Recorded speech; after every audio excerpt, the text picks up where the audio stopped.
Welcome to the Evolve Beyond Limits podcast. I'm your host, Stacey Geisel. This podcast is dedicated to helping you create a life that sets your soul on fire. I believe that is truly possible for everybody, but you have to be willing to do a few things. You have to be willing to let go of your past conditioning. You have to be willing to break free from societal norms. And you have to be willing to get really curious about your life and how you can start to look at it differently. Each week, we will hear stories from people who have done exactly this. People who chose to disrupt the life path they were on, go against the grain, and share the lessons and perspective shifts they had to make along the way. Every episode is committed to not only inspiring you and connecting you with other amazing humans, but actually giving you the tools you need to use this information in your own life so that you continue to evolve and reconnect with your highest self. Are you ready? Let's have some fun. I want to welcome you back to the Evolve Beyond Limits podcast. I am so grateful that you are here with us this week, as I had the absolute pleasure of interviewing Melissa Machat, who is a total powerhouse. She is an entrepreneur and speaker who founded Realign Coaching and Consulting to help empower and teach entrepreneurs how to create and scale an aligned life and business. With expertise in mindset, strategy, and growth, Melissa teaches you how to get freedom back in your life and stop the overwhelm, grind, and burnout. She is a certified neuro-linguistic programming master practitioner and possesses a deeper understanding of what's really preventing somebody from reaching their goals and taking action. With more than 12 years of sales experience, over 100 million in volume sold in residential real estate, and more than 8 years being educated by multiple coaching organizations and mentors, Melissa understands how to build and grow a business in any market and how your mindset can control your outcome and results.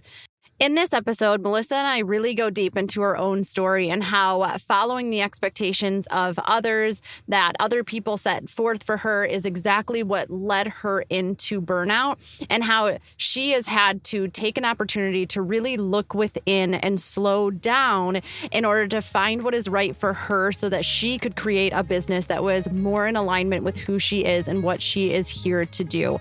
I know you're going to love this episode, so let's dive right in. Okay, we are here with Melissa. Melissa, thank you for taking the time out of your day to just bless us with your presence and be here today. I'm so excited to go just chat more. Me too. And thank you so much for having me. Of course. So we start this podcast in one way, and it's just so that we can kind of get to know you a little bit better, but also you never know like what answers kind of pull from these particular questions. So we're going to start with just a few questions. Are you ready for that? Yes, I'm ready. Okay. The first one is an easy one. Where are you coming to us from? I'm in Las Vegas, Nevada. Oh my gosh. This is so weird. You're the second person I've interviewed today from Las Vegas, Nevada. So this is like, I don't know. There's some sort of weird energy coming through here. I like it. Have you always lived in Vegas? No, I'm originally from Los Angeles, so I was born and raised in the Valley outside of LA. And that does make me a Valley girl. And I say like totally all the time and never realized it. And I've been in Vegas 13 years now. So most of my life was California. Okay. All right. I love it. It's funny because I was saying to Margot, who was on the show before this, that like, I don't necessarily think of Vegas as like a place to live, right? Like, but she was informing us that it's almost like a small town feel because of like all the tourism and different things. So it's kind of fun. All right. What is your favorite food? Favorite food? I always say ice cream is not really, like I said, is a food. So ice cream or like, sweet type things, bread. That's also a food group, right? And then it's a food group. Yeah. And I always, and then like Lebanese food is actually my, like, if I had to get a meal, like Middle Eastern, Lebanese, lots of variety. Between the bread and the ice cream, we throw Lebanese in there. I like it. Yeah. It's perfect. Yeah. It's like the perfect all-encompassing meal. So good. All right. What has been one of your favorite places to travel to so far? I would say British Virgin Islands in the Caribbean. Oh, I've heard nothing but amazing things about the BVIs. It's incredible. And there's actually a private island. You can there's a resort there and it's like a nature preserve. And that was probably one of the most incredible experiences ever, and definitely need to go back. Ooh, you just gave me some great ideas. Yes. Okay. What is one thing that's on your bucket list right now?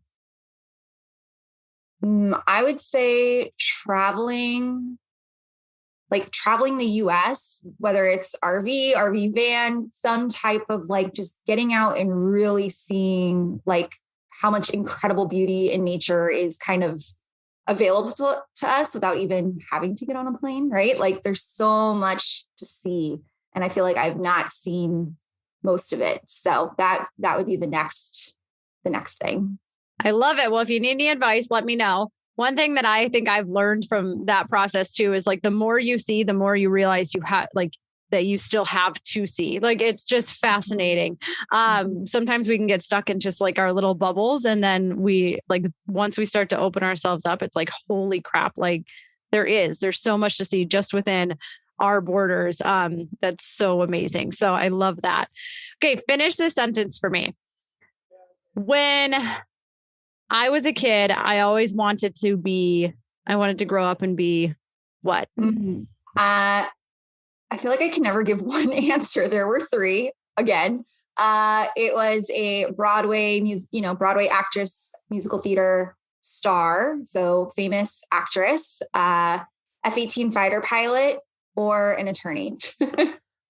I love that. That could not cover more spectrums there. So that's me in a nutshell, right? I'm yeah, that's pretty accurate. Mm-hmm. Yep. I understand. I understand that. Don't put me into a box. I want to be all the things. So good. All right. What is the first book that comes to mind that's just one of your favorites? This was a recent one, but The Big Leap. That one so good. Really got me in a way that I was not expecting. And I kept being told to read it. And I was what is this? Leveling up. Okay, whatever. Right. And then I read it and was oh, okay. That was very worth the read. Oh, so and when one keeps coming to you, it's you just know that I no longer pick books to read. I just wait until some recommendation comes to me because they're always very timely. So that's so good. All right. Last question. What was your favorite thing to do when you were a kid? I was always dancing and putting on shows, always. So yeah, I'd say performing, or it was either performing or pretending I had magical powers and casting up spells and telling all the kids all the cool things I could do. You can't do this. I was just making stuff up all the time. So I feel that says a lot in itself. So good. You had a really good imagination, which is awesome. So good. All right. So I know that right now, currently, you kind of help business owners create more aligned businesses so they can escape the hustle and grind, right? And often we're the best at helping people through what we've been through ourselves. So I'm going to take a guess that you used to run your business very differently. Can you tell us just more about that? I love that you said that because 100%. I basically have been in residential real estate for the last 12 years and coming from theater. So literally before getting my real estate license, I moved to Las Vegas at 24 years old to audition for shows and perform. And that was kind of the dream. Ended up needing money, of course. I was always kind of side hustling to pay my bills and got a job dealing cards in a casino. So I was literally a blackjack dealer in a casino, auditioning for shows and all right, maybe it's time for a real job, which somehow led me to real estate. I didn't know it was commission only. I didn't know anything about it. But because of my hustle, because of my drive, because of my personality, it came really natural and easy to me. Sales, again, performing, right? It came really easy. So I built my business pretty quickly and also got caught up in a coaching organization that taught you how to be a salesperson and build a foundation of a business. And it was also very structured and rigid and accountability and kind of that hustle, that grind, very ego masculine kind of energy behind it. And I thought that's who I had to become in order to be successful. So that in itself led to this kind of where I am today, because I got caught up in this feeling like I wasn't good enough, feeling like I was always behind. It was never enough. I knew I could do more. Why wasn't I doing it? Like punishing myself, blaming myself, beating myself up, and just really waking up one day and really realizing how miserable I was. Like I was starting to make money. I thought that was supposed to solve everything, right? Like, oh, I have money now, but I'm working 24/7. I am so burnt out. It's affecting my life. And this is not what I signed up for. Right. And I think entrepreneurs, we get into this business for freedom and to have a career and build this life. And the next thing you know, it's like, I'm literally on my phone 24/7. And if anyone questioned me or challenged, like, why are you always on your phone? I'm like, well, do you want me to make money or not? Right. Like it was tied together where like, I didn't have a choice. And I also realized I didn't know how to set boundaries. I didn't know how to say no. I didn't know there were other options. So that led me on a personal development journey of going to seminars and coaching and programs of like, what's wrong with me? Like, why am I miserable? How do I do more? How come I'm not hitting my goals? Right. And that led me to NLP, which was about almost 2 years ago now. And that's when I realized, oh my gosh, like there's nothing wrong with me. I'm not broken. I'm completely out of alignment. And like, this is not what I'm meant to be doing. Which is so interesting when you think about it, because like what you were doing in real estate and, like having this really successful, right, from the outside in, this very successful, because our culture likes to define success by money. And trust me, I was there too. Like everybody's heard my story about me crying at my kitchen counter, wondering what was wrong with me. Because also felt broken at one point, but that part seems very, very different than like theater and dealing cards in a casino, right? Like they literally couldn't be more opposite. So like, what do you think I don't know, looking back on those two scenarios, there's a consequence to everything, right? So when you kind of look at those two scenarios, what's something you kind of have maybe pieced together looking back, or like connected some dots or learned from each of those, because they do seem so different? Or like, what was that shift like and why was it so easy? So I may not fully, let me know if this answers your question. If I totally missed it, ask me again, because I think I got it. But to me, my whole looking back, because it's so much easier to look back, right? Looking back, I'm like, oh, I see it all now. Like I see exactly why this all happened. But to me, what the thing that was causing that grind, that hustle, that burnout, all the things, is I started following somebody else's rules of what my business should look like, what my life should look like, what I should look like. I thought I had to straighten my hair and get all done up and have a suit and be professional, which yes, there is an element of professionalism, of course, but I'm like no makeup, didn't own a blow dryer till I moved to Vegas. Like I didn't know how to do anything. People in college call me hippie Mel. I mean, I was so not that person. And I think that's really what happened is I got caught up in this world of what it should look like, what you have to do to be successful. And I lost myself in the process. Yeah. That's what happened. The past couple of years have been like waking up to realize, oh my gosh, like, who am I? And then coming back full circle of like, oh yeah, remember before you got caught up in all that and thinking you had to, by the way, like follow a schedule and be in the office by 7:30, be on the phones by 8, like becoming a machine. And I am the biggest like free spirit, nonconformist, anti-schedule, don't believe in time, do what feels good. And I wondered why I felt horrible, because I was trying to I didn't understand why I couldn't show up to the office on time. And like, I was behind. Right. So looking back, I'm like, it was so obvious, but I thought that's what I had to do. Like, I didn't know I had a choice. Yeah. And I think that thank you for just telling us that. And just because I think there's so many men and women that but especially women, like we get to a point in our lives where we think that we have to, or we're just told that we have to be something other than who we truly are in order to get what we want in life, or to, find whatever success means. So since then, what are some like perspective shifts that you've had to make in order to kind of get back to you?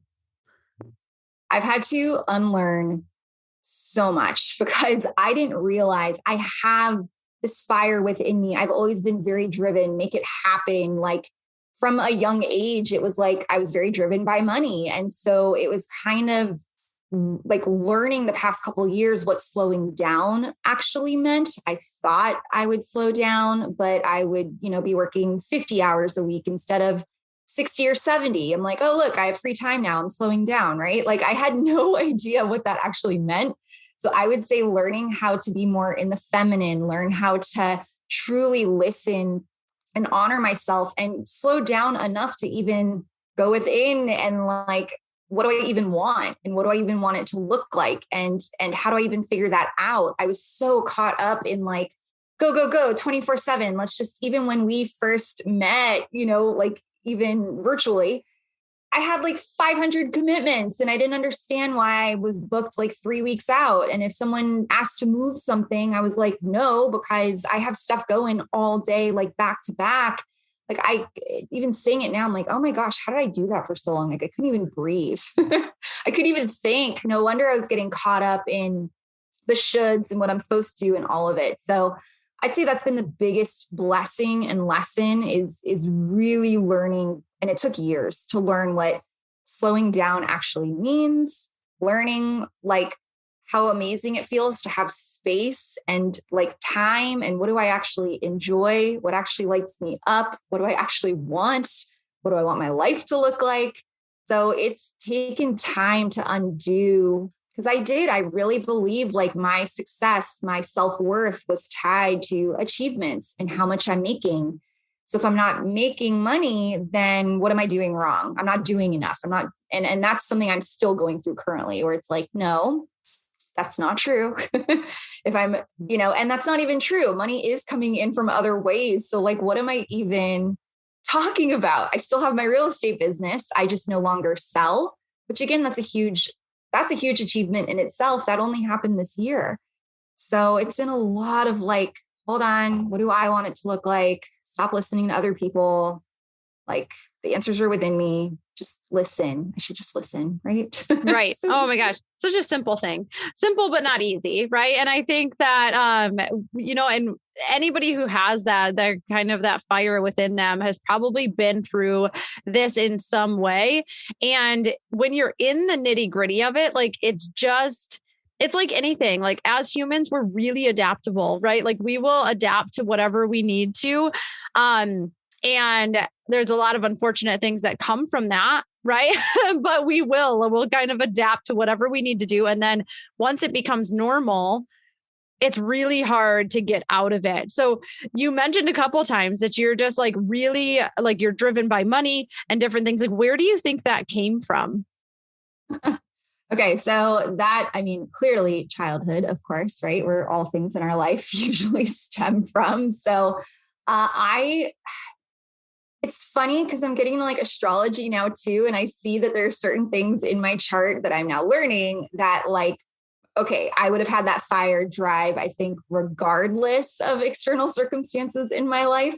But growing up, I definitely grew up in a like very privileged middle-class family. Like I said, right next to basically like Calabasas, if you think Kardashians and like serious, it's like the mini Beverly Hills, like serious wealth, but we were like on the other side. So it's like, I went to school with a very wealthy, like famous actresses, kids, right? Like I was in a very wealthy environment from the beginning, but I always felt like I didn't have that, or like we didn't have it. And yes, looking back, I'm so fortunate and so privileged, but in my head, I just felt like we were poor, or we didn't have it, or, and my parents, like my dad is also entrepreneur artist. And I saw him kind of struggling with the inconsistent income and things would be great. And then things would not be great. And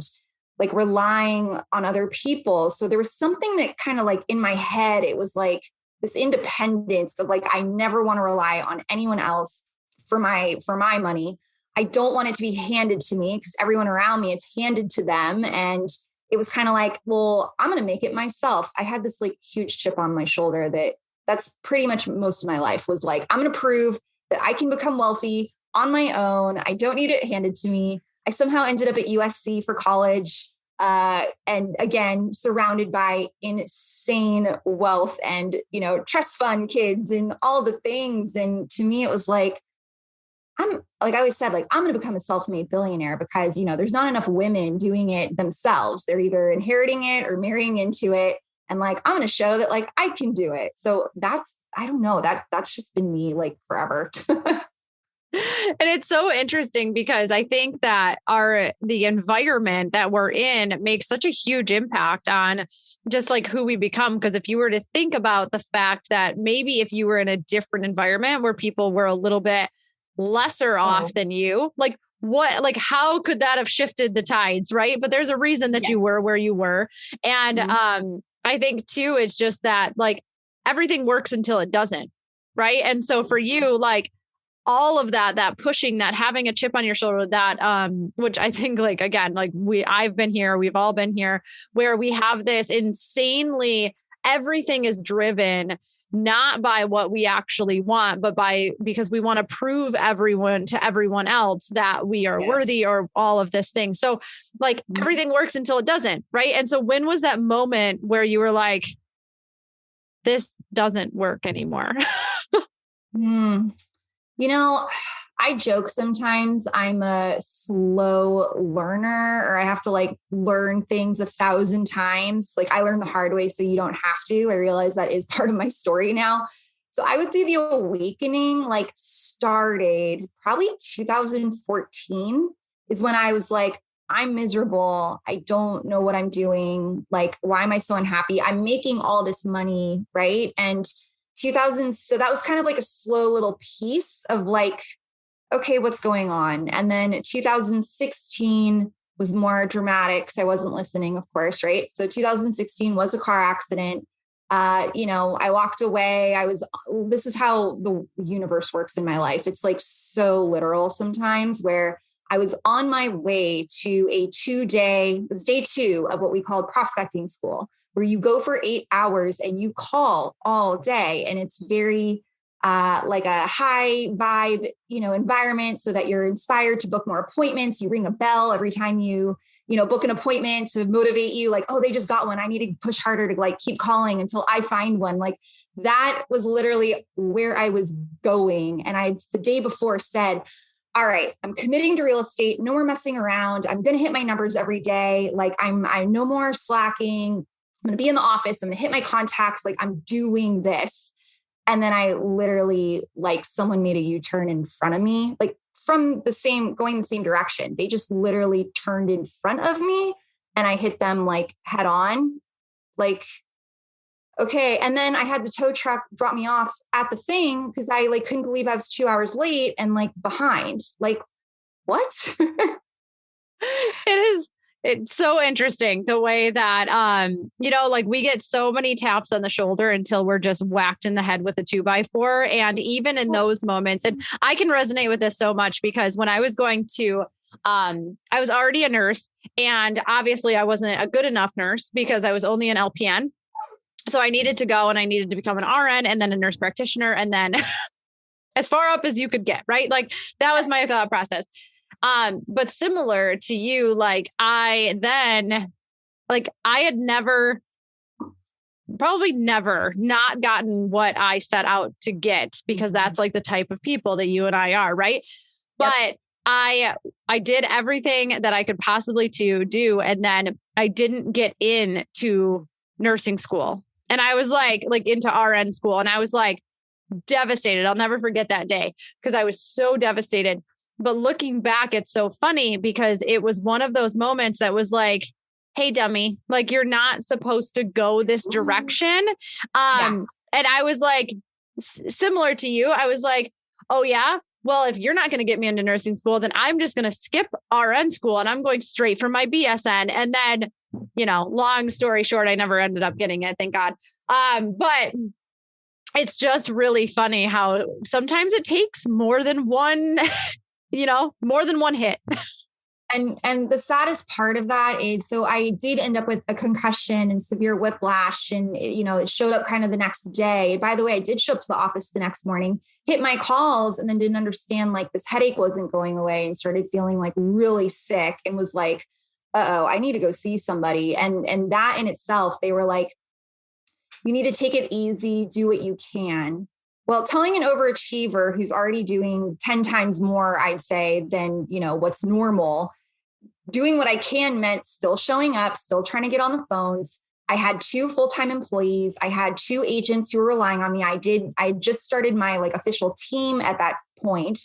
So I kept pushing. I kept like showing up, and I literally would get to the office and I would stare at a wall because I couldn't form sentences. I didn't know what was going on. And then my coach was like, well, you're behind on your numbers, so you should probably like do 30 contacts instead of 20. And I was calling expired listings where you have like a second to get in, talk to them, and convince them to set an appointment with you instead of somebody else, right? Because they had it listed, it didn't sell. And so people would ask, I like literally couldn't talk. I was just like, I forgot what I was going to say. Like, I guess I'll call you later. Bye. Like, I just didn't understand. Right. And doctors were like, you need to like sit in a room, work less, de-stress. And I'm not even kidding. That was 2016. And I literally figured out this year in 2021 what they actually meant by slowing down and de-stressing my life. Like, it was a process and an evolution. And then I was looking for answers in the wrong places. I was starting to get it. I did a lot of things that led me on a different path where I was like, those were definitely lessons I needed to learn. But like, I got myself in, I joined a nationwide organization thinking that would get me out of sales and like de-stress my life somehow, because I could focus on leadership, which would make me like happy. That's what I wanted to do. And it ended up being the most intense, high pressured 2 years of my life that was also like out of alignment, right? So there's all these little things where, again, it was just like, I didn't get it. I was trying to listen after that because I was like, something's really wrong with me and I don't know how to fix it. But that honestly is what gave me the skills for what I'm doing today. So I'm very grateful, but also led me to NLP, which was the moment where I had that kind of like, oh, okay, I understand now what's going on in my head, why I wasn't healing, why things weren't working, why I'm not happy. Like, I'm literally violating my values. I am out of alignment. I am not doing what's true to me. I have no boundaries. Like, I've just let everything like control me instead of me being in control, and not even control, just like me choosing. Right. Oh my gosh. Yes. Yeah. Yes. You're speaking to the choir here. And it's like, there's so many different ways that like the universe or God or whatever is trying to speak to you. And it is funny because you can, like you said, we can look back and say, oh, wow, like I get that. Like for me, it was a little bit different, but it was much more like my health went really, really poor, and like my hormones and everything, because I was like on the verge of an eating disorder and all these things. And I'm only bringing this up because it was like, there were so many signs that like things weren't okay. Right. And then I was like, okay, so I need to gain weight. I need to do this. And I remember gaining like 15 pounds and being like, okay, like this has to be enough, right? Like this has to be enough. And like, but it's not up to us what's enough. And it's kind of like just thinking about you and like your version of slowing down wasn't actually slowing down. And like my version of this should be enough weight to gain, like it's not our choice. Like we have to keep listening till things start to come together. 100%. And here's what's funny about it is when I started, so again, it's been a year and a half, almost 2 years, right? Since NLP and this kind of awakening and all these things. And last year, I really made a point to start removing things from my plate that didn't give me energy. But what I didn't realize is that I filled it up so quick with things that did excite me and light me up that I again, got right back into that like nonstop, not slowing down, going 100 miles an hour, but it was things that excited me. So I thought it was okay. And it's funny how this year is when I like, oh, nope, still not slowing down. Okay. How did that happen? How did I like fill things back up again so much? Because they do light me up and I was excited to do it. It's funny how our mind can like trick us in a way of like, oh, it's okay that I'm still going 100 miles an hour because at least I'm in alignment now, right? Like at least it's stuff that like excites me. And then it was like, hold on, there's still a lot of things I'm committed to that are not actually helping me like get to where I want to go.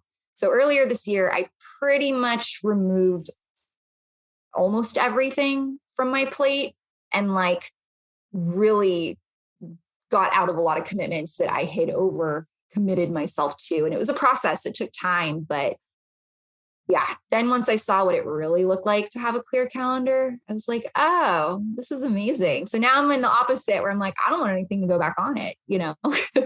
Right. So now it's about finding that balance between, you know, because I definitely, I remember those moments too, so much. And I love that you brought up the fact that we can still overcommit even if we love what we're doing, right? Because I think you're right. People are like, well, let me take off the things that I don't really like to do. But then we're like, but what can I fill it with? Right. And it's this obsession with never having any white space.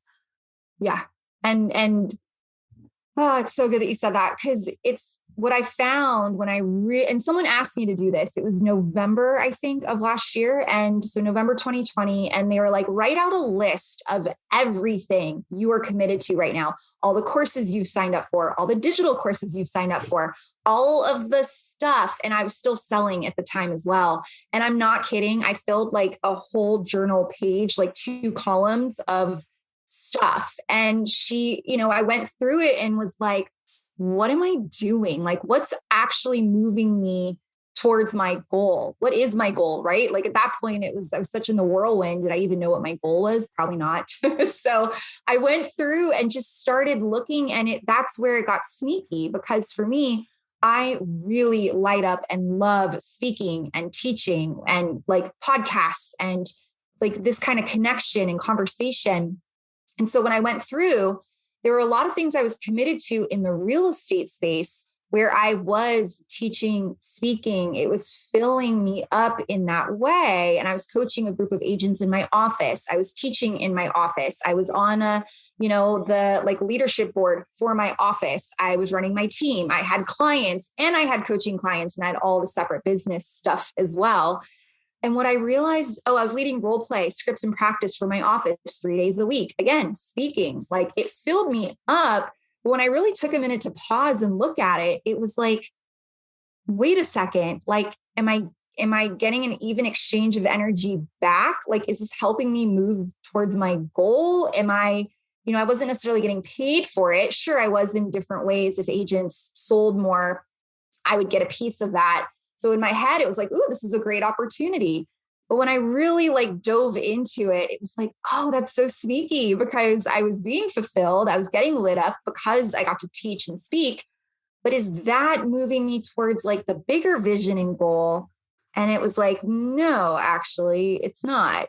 And how much time is that really like taking? And how much return am I getting for it? And that was an aha moment where it was like, how do I get out of like half the things on this list, right? And again, it took a couple months. It took time. That was a huge eye opener of like, I was being fulfilled. It lit me up, but like, was it the best use of my time? And no, it was not. Yeah. And, it's, I had a mentor one time say like, it's not about the time, it's about the energy that you're giving. And I think that was a huge aha moment for me, because I remember when I started to have way more white space on my calendar, which was amazing. And then I had like this week where I had scheduled like 3 coffee dates with people, and friends, like people who lit me up, right? Like I love them. I wanted to catch up, different things. But then by Thursday, so after the second one, I was like, I remember telling my husband, like, I am exhausted. Like, I'm just as exhausted as I was when I was working really, really hard, but all I'm doing is going to coffee. And it was kind of this aha moment for me of everything I do, I pour so much energy into it that like, just because I wasn't working didn't mean that I wasn't expending a ton of energy being with people. And like that space was actually space I needed to probably recharge by myself, not necessarily be with others. So it is. And I love that we're talking about this because I hope what this conversation is doing for a lot of people is giving them permission to like notice and start to make changes and like see that not like very rarely is it just like a surface level thing. We just have to figure out what makes sense. And even though it like in our head, it makes sense to do things that light you up. Sometimes what we really need is to like not be doing anything. Yeah. Yeah. And this is why I feel like we are like connected and, we have so many like similarities in that. Cause I think that is what I do and what you do as well is giving permission to experiment. Like I wrote down yesterday, hey, I realized some things I need to tweak in what I'm saying yes to, because I had said yes to things that seemed like they were a part of my new schedule and new, what I wanted.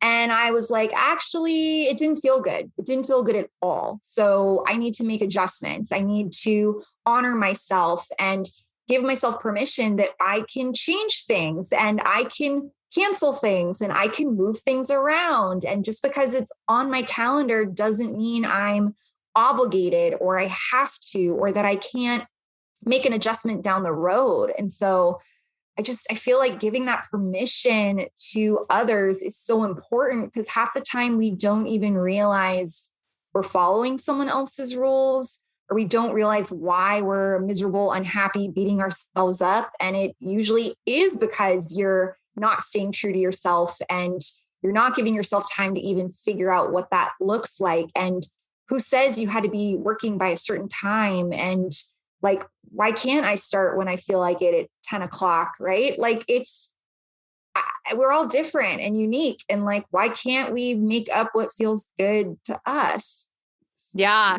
And I think that it's so fun because I like a question that I always, when I'm working with somebody that I love for them to ask is whenever they say like really anything, or like they feel obligated or whatever it is, they feel like they have to, they should, blah, blah, blah.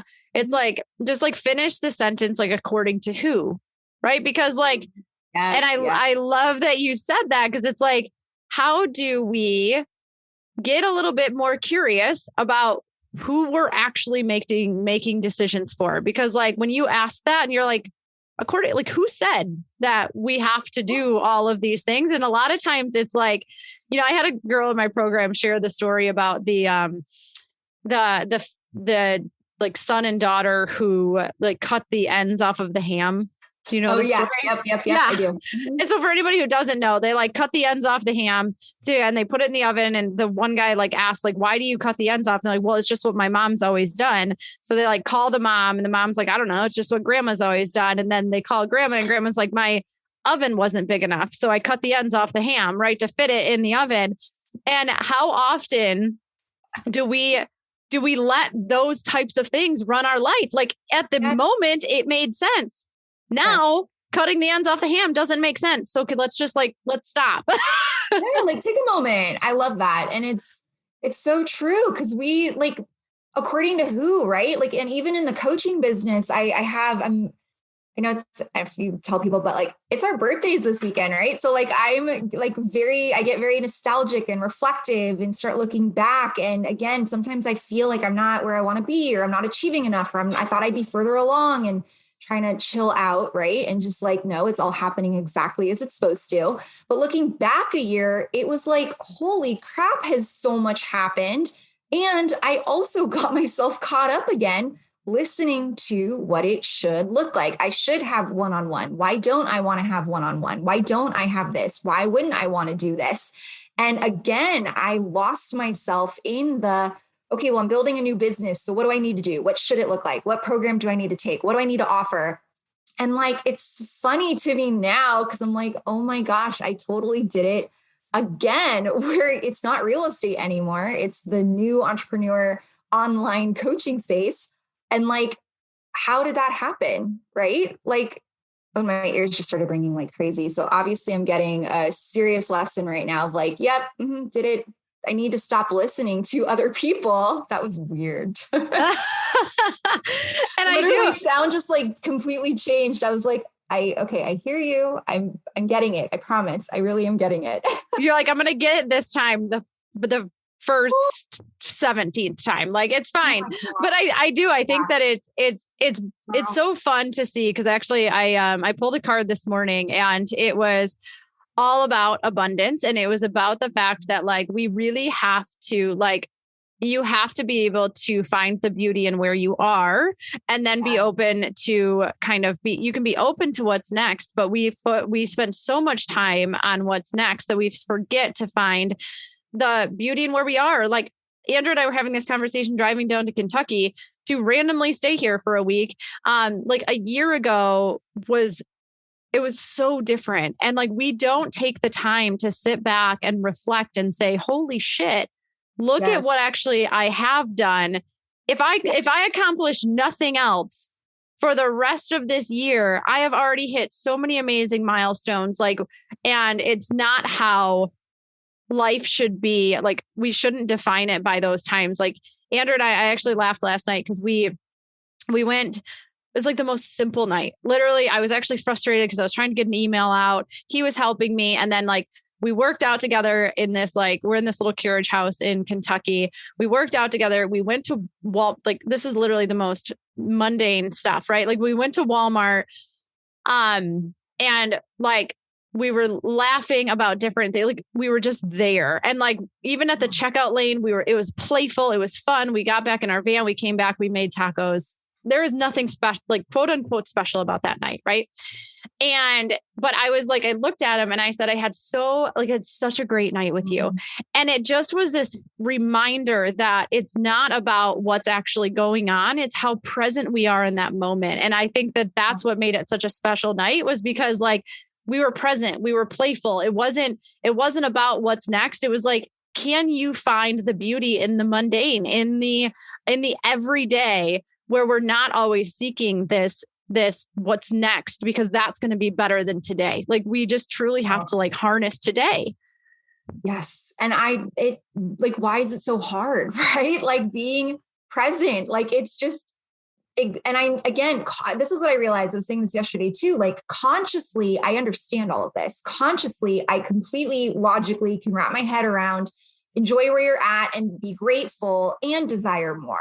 Like that's okay, right? Be present and set your goals and desire whatever you want to call in the future. But you have to be appreciative and grateful for where you are and slow down and listen. And like, yet at the same time, it's like, I slow down and then I feel like, but I'm not where I want to be, or this isn't happening yet, or am I doing something wrong? Or how come I'm not bringing money in from this? Or why aren't I offering things? And like going right back to like, something must be wrong. I must not be doing something. I must be off. Maybe it's my energy. Maybe I'm not, whatever it is. And you introduced me to Haley, who I love so much, because yesterday she literally was like, Melissa, if like you're not doing anything, like that doesn't mean anything's wrong. And it took someone telling me that to be like, wow, here we go again. Be still, go within, listen. I can say it, but like, am I really following it and believing it myself? Because the moment I am, it's like, okay, what do I need to do next? Like, again, right on to the next thing. And she was like, you need to practice stillness. Yeah. And it is. I mean, we actually, again, I just had this conversation because I think that like the most productive thing a lot of times that we can do is nothing, is quote unquote nothing. And so like, there's your permission again, right? Is like, we think productive means doing, but often like the most productive thing we can do is just be where we are and take a step back. And it is such an important piece, but you're like, because we're wired, right? It takes, and whenever I'm working with people, they're like, okay, but why is this so hard to do? And I was like, I get it. Like, and it's so hard because for 20, 30, 40, 50 years, you've been wired one way, right? And like what we're doing is literally asking your brain to completely create a new river, right? And like, that's going to take time, and it's going to take, I love the fact that you're able to laugh at it now and just be like, okay, here we are. Right. But we're also programmed, like most people are programmed to look for the negative. We have this negativity bias of, and it used to serve us, right? Like when we were, because we were always looking at ways to survive. Like it's probably how our race has survived for so long, but it's not serving us any longer. And we are always looking, like we could do 14 things and we're looking at the 3 that we didn't do. There's 10 people telling us how amazing we are, and there's 1 telling us we suck. And what are we going to focus on? Right? Like that one thing. So it's really, it takes a lot of effort. And that's why people seem to think these types of changes happen quickly. And I love that you're showing us that it takes time. But it takes just being committed to that process as many times as you fall down, because we fall down all the time, especially with this type of work. And you know what I just realized with you saying that too, because in the NLP world, we can actually reprogram and do things really quickly if you are ready and open to do it. So that's what just kind of came through to me right now was like, okay, you can actually change really fast, but if you aren't ready yet, or if you're not open to hear it, or you're still like not quite, like they say, like when you're ready, the teacher appears, right? So it's like once I kind of had that aha, like I shifted really fast. But like if you had asked me this on Wednesday when I was still in it and thinking something was wrong and I suck and what's happening and what have I accomplished in my life and going down that complete spiral, like I'd be crying over this, not laughing. Right. So it's like, it's so funny how fast it really can change, or how fast we can write a new program, especially like in the NLP world. It is almost instantaneous where you forget like I will do sessions with people and they're literally like, what was the problem again? I'm like, I don't know. I don't know why you said that was a problem in the first place. Like they almost completely forget that, like even procrastination, right? People say all the time, like I host a workshop on like how to overcome procrastination and reprogram so you don't have to, like you automatically feel motivated instead. And someone actually asked me that, like, did you ever procrastinate? If like that's not something you do, like did you ever have an issue with it? And I was like, no, I've always gotten things done. And I had to stop for a second and be like, what am I talking about? I never did anything. I never did homework. I did things at the last second. I turned stuff in late and then came up with a really good story on like why they should still accept whatever my thing was because it was late. Like I forgot that I used to do that all the time because I wrote a new story. I wrote a new program. So I find it funny when you said that. I was like, hold on a second. We can actually change it really quick. We have to hear it though and be ready to let the old story go. Right. Yeah. Yeah. And this has been coming up a lot lately, and it's this whole theme that I've been talking about, that like things can come together overnight, but they don't happen overnight. Right. So like, yes, and that's kind of what you're saying is that like, yes, we might be able to change something in an instant when everything comes together, right? Like you find the right person with the right technique, with the right this, with the right that. But if you have not done any prior work, then forget it. Like, because like, the God and the universe can only step in when we step in. And so like, you don't get to just go through life and not try to actually attempt to change anything. And then just hope that one day the right technique is going to come around and it's going to completely heal you or cure you or whatever that is. Like, that's not how things work. Like we have to put in just as much effort as we want the unseen to put in. So I think that's an important lesson. I love that. So good.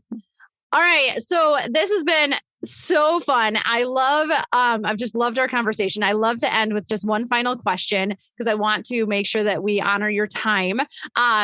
Because we know how you are with your time now and it matters. And I love that. So what is we've kind of talked a little bit about this, but just whatever comes to your head first is like, what is the one lesson you feel like you're in the middle of learning right now?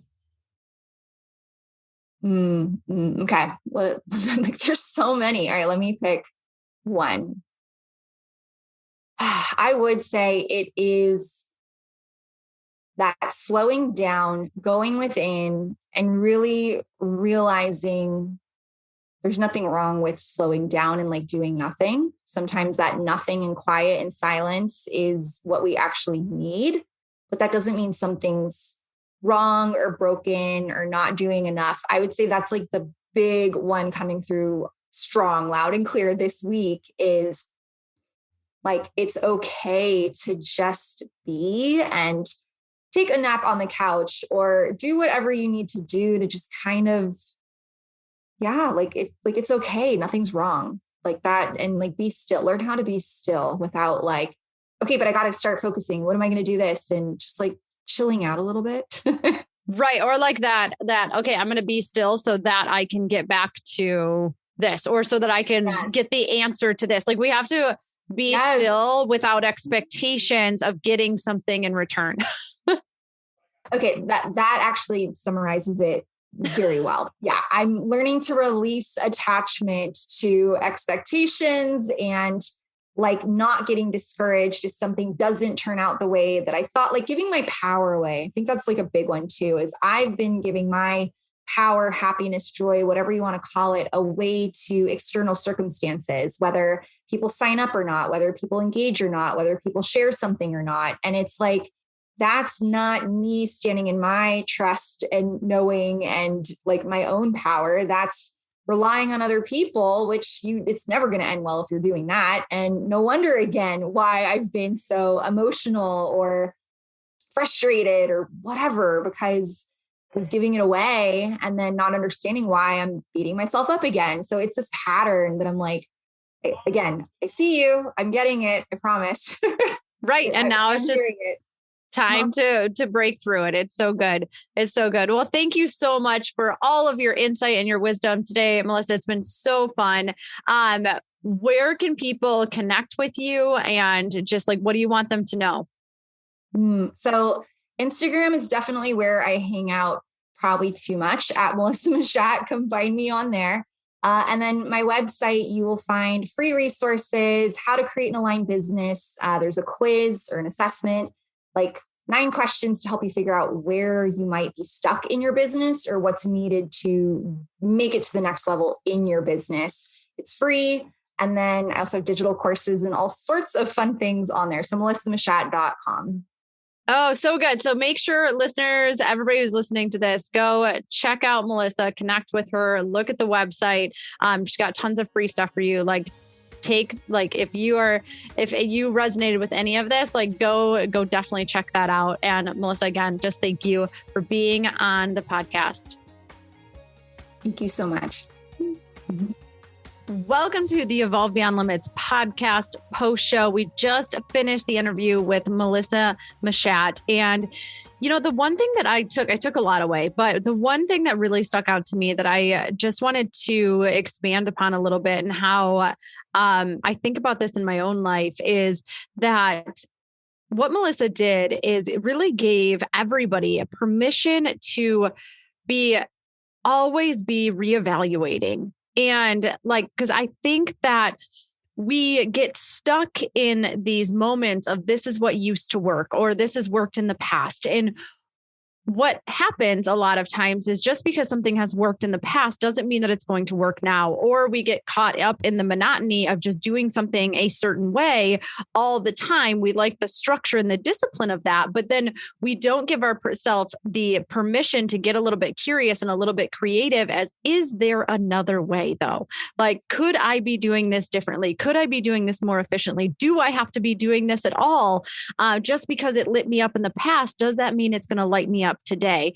And I think that those are things that are just so, so important to constantly be reevaluating your life, your friendships, your relationships, your schedule, what you're spending your time doing, your hobbies. Like, what does that look like? And how often are you taking a look around and saying, does all of this still serve me? Or are there maybe some things that I need to shift around, spend a little bit less time on? And I also love that Melissa talked about the fact that like every time that she's made a change, she hasn't made the change necessarily overnight. She's allowed for a couple of months to initiate this change. And I think that was something, me being somebody who likes to like do it or don't do it, right, is something that I can take from that, is that things don't have to be overnight. They don't have to be an overnight decision, and they don't have to be executed overnight.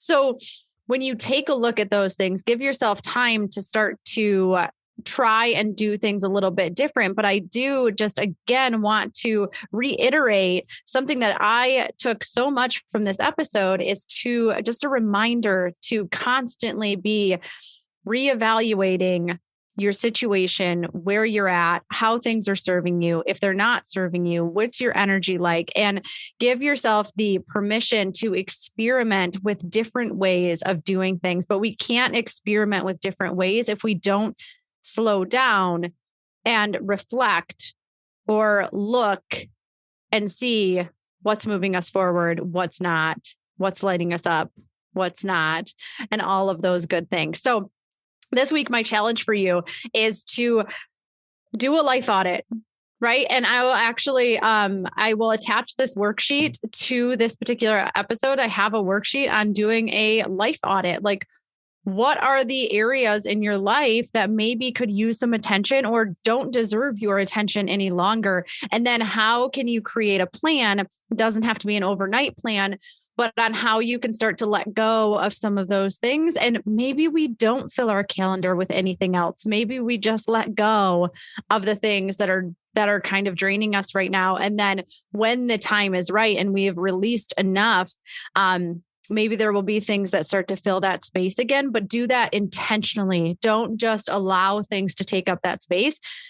Be intentional with what you're going to do with that time. So that's what I took from this episode. I hope that you're able to take this and do the challenge, right? Like, see what this does. And if you want to connect, please shoot me a text at 248-206-3431.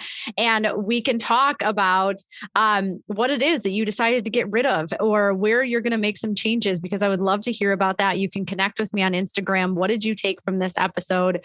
We would love to hear it, what your biggest takeaway was, and anything that we can do to support you. Please let me know. If you're ready to get on the wait list for the white light sessions, you can head right over to the website and do that there, so that we can really get started with this mind, body, spirit transformation. So I'm sending you all so much love, so much light. And until the next episode, keep evolving.